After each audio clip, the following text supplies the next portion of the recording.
Super Bowl moments, top 5. Do you want to take the baton? I want to give a few honorable mentions because this was really hard to do. I made like a list. What did you base yours off of? Is it Super Bowls that you were able to comprehend and understand, or was it just like all-time moments? No, I started from when I first started watching sport, which was Falcons-Broncos. Okay. And I went onwards to that. I just felt like that was better. I wanted the live experience, I think, is really key. So I based on that and just the overall moment and just the magnitude of certain plays or just how creative or how insane it was. So the few honorable mentions, I want to mention Adam Vinatieri's game-winning field goal against the Rams. From a betting perspective, Lamb, you'll appreciate this. The Rams were favored by 14, and that was obviously Brady's rookie year, and Rams were known as a terrifying team, Gray Shaw and Turf, and just that moment seeing the Patriots do it, because I remember watching that year, I was like, oh, because I was just getting to sports, like I was thinking, oh, Drew Bledsoe's a decent quarterback, and then this 6th-round pick named Tom Brady just comes out of nowhere, and just seeing them beat the Rams, because growing up, I just thought the Rams were the most terrifying team, that offense, Gray Shaw and Turf.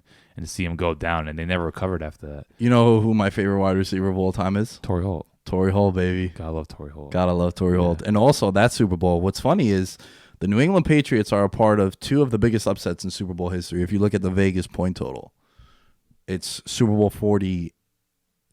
Mm-hmm. Wow, I can't believe I almost forgot. Yeah, that. I don't know. That's embarrassing, guys. I haven't drank yet. Yeah. And then the Super Bowl 36, which was that one. Wow. Because my dad actually went to that Super Bowl. Man, yeah. It was in the Superdome, brother.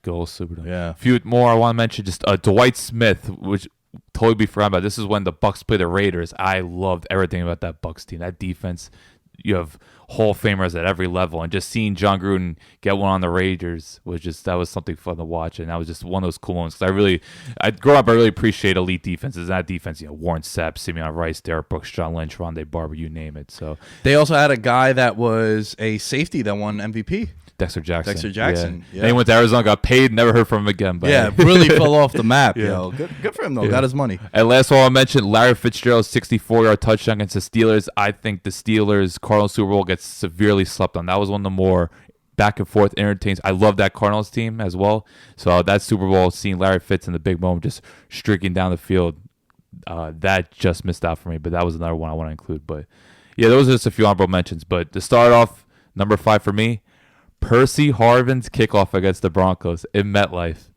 It's just Percy barely played that season. I think he came back in the playoffs, and that week actually he got into a fight with Golden Tate in the locker room. If you listen to his interview on Bleacher Report, they do a show. I always butcher his name. I think it's Master Telvisan. I'm definitely butchering his name, but he has a great show. He interviews retired players. And he interviewed Percy Harvin. Percy Harvin talks about how him and Golden Tate got into a fight on Super Bowl week. And people didn't know what Percy's mindset was. And for him to, at that moment, even though they were already up pretty big, just to see him starting the second half. Because I remember my buddies and people were like, oh, Payne's going to come back. And then it's just a kickoff. And Percy Harvin takes to the house. And I've always been a huge Percy Harvin guy. And I thought that was a really cool moment because when you see kickoff returns really happen in the Super Bowl. Yo, you know what I once said about Percy Harvin? Greatest offensive weapon in football. If he was healthy, man, if he didn't have all his concussions and other healthy, he was, as in terms of just a weapon, he was scary. That's what I'm saying. Yeah. Oh, I thought you were saying sarcastically. No, I was being like super dead ass. No, dude, his rookie year was one of the craziest things I've ever seen. Yo, they could use him in end arounds, handoffs, line them up in tailback, as a fullback. He's a big receiver. reason why Brett Favre had that revival year in Minnesota. Everyone talks about Sidney Rice, and Adrian Peterson. No, like Percy Harvin was the man. Yo, so I feel like he gets slept on. People like to mention Reggie Bush. I'm like, no, watch Percy Harvin, dude. Early Twitter game. I'm talking about like 300 followers. He followed me. Oh wow! I tweeted like a verse from like a rap song, which I guess as I looked into it was a Bible verse. And then I don't know, he just followed me for like a month and a half. It was dope.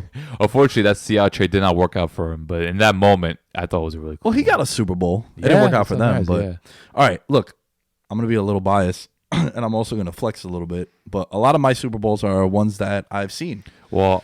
Oh, okay. I thought we were gonna go hometown pick. I'm like, well, no, I thought we were gonna go later for that. We're definitely getting to the hometown. I was like, damn. I was like, you put him at number 5. What's right? No, number 5 for me was the first Super Bowl that I got to go to. and that was Raiders Bucks, Oh, okay. San Diego.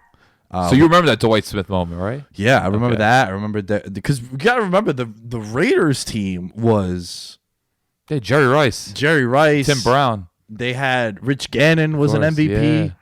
and they were lighting shit up. They were. And it was in San Diego, Qualcomm Stadium. Something like that. I went. It was the longest day of my life, I think, because we took a Saturday late flight, got into San Diego around like 11, Oof. and then like went to the game and then left to be back home Monday. But yeah, that was like the first like. Was there a particular moment or? Nah, just that whole experience. Okay. That whole experience was dope because my dad had went to the Super Bowl the year before, which was the year before was Patriots and Rams, greatest Okay. show on turf. And what was crazy about that was that it was the first time that I got to experience the Super Bowl vibe. You know what I'm saying? Yeah. I'd gone to a handful of football games at that point. And you were Raider fans. Yeah, a lot of Raider fans. Not too far for them. Yeah, it was 70-30. Mm-hmm. I remember people asking me a lot of times, and I'll be saying this often, a lot of times when I'm going to the game and as I'm walking there, people are offering to buy your tickets. $120 million has been confiscated in counterfeit products this week during the Super Bowl. Crazy, right? People got to make a profit. They do. Yeah. All right, give us one of yours.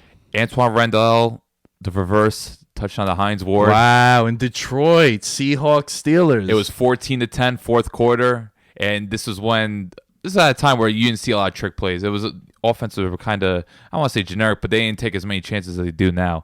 And just seeing in that moment, Antwaan Randle, who was a quarterback in college, make that throw to Hines Ward, totally bade Seattle. It was just a perfect design and couldn't have been executed better.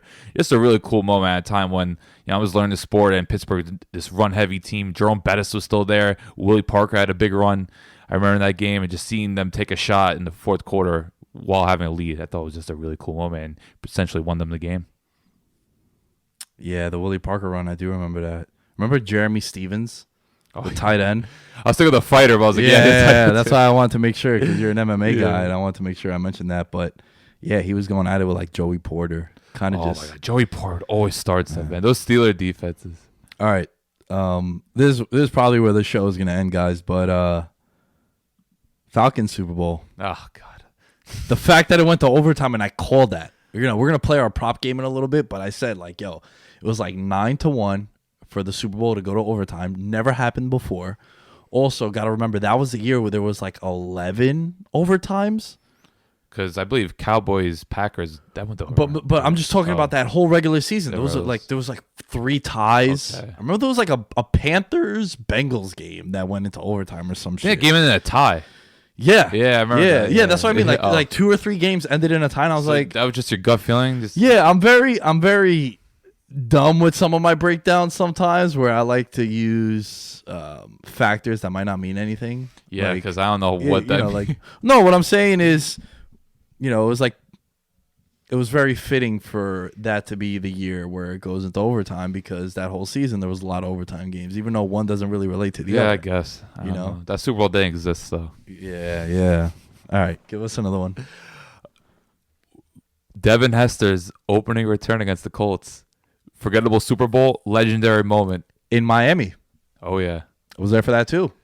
Just the opening of that. Because I think everyone knew the Colts were going to win that game, but just to see Devin Hester in that moment, and the return was impressive itself. He made multiple people miss, and I think he just turned the field, and it was just, once you saw him accelerate, it was a wrap, and just that was the year Devin Hester really put himself on the map, and I just thought it was just a cool moment. You don't see kickoff returns like that much anymore, so I remember that moment. It's like opening kickoff, you're just like, all right, Rex Scropson's going to get the ball. Colts probably get the lead. It's going to be a wrap. Oh, wow, the Bears actually got the lead, and Devin Hester's doing it. So it was a very sloppy game, too. Dominic Rhodes had a big... No, or was it Joe? Yeah, it was Dominic Rhodes. That was Pierre Garçon's rookie year. Oh, no, wait, no. Was it? That was Joseph Adai. Oh, Joseph Adai, okay. Joseph Adai.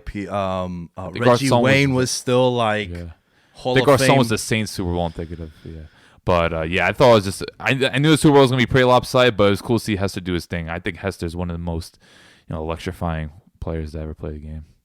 Dude, you want to talk about electricity, man. I was sitting with a bunch of Bears fans. I was wearing my Colts jersey.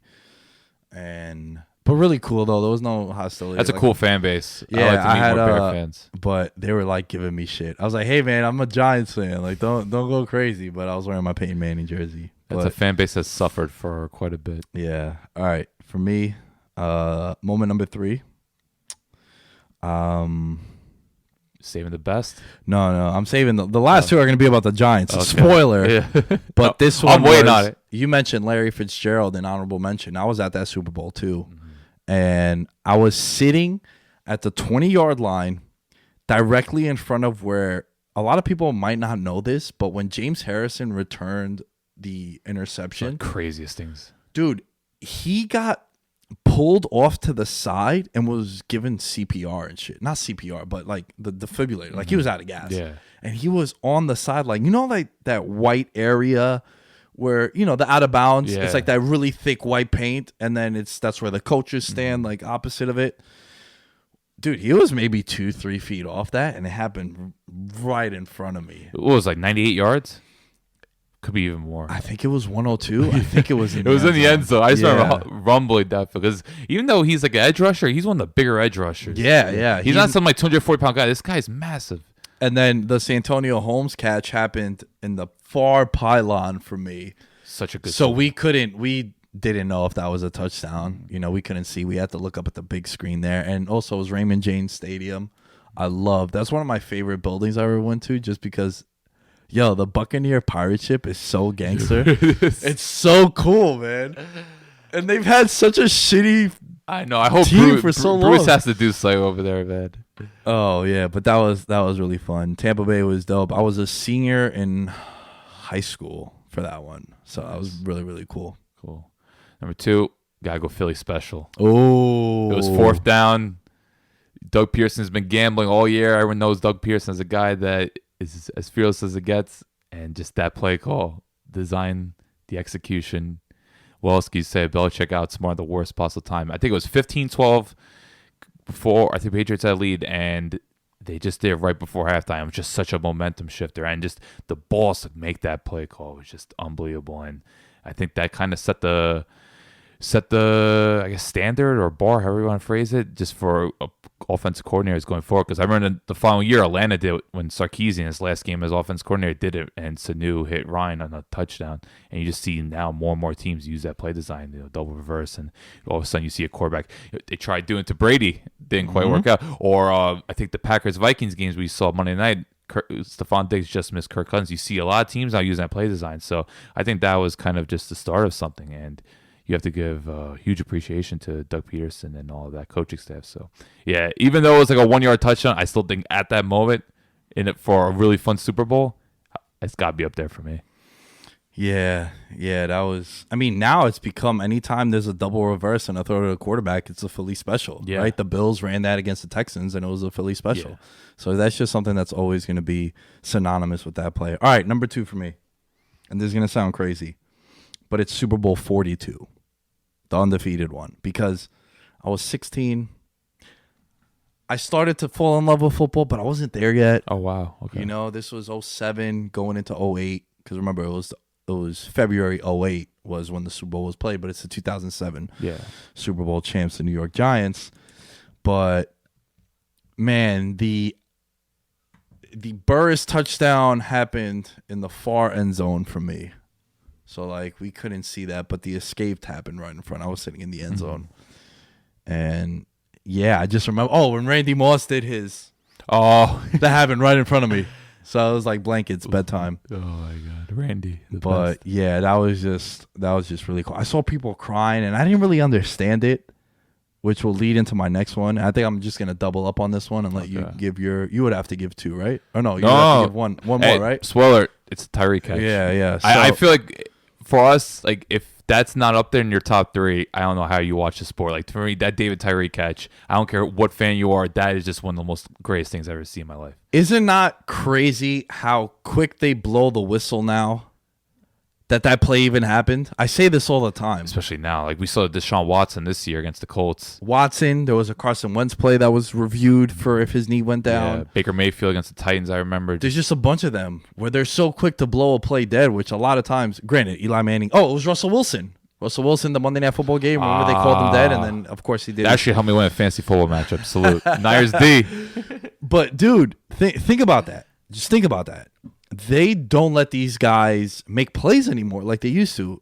And look, Eli Manning isn't really Russell Wilson. He was never a guy that was agile or mobile at all.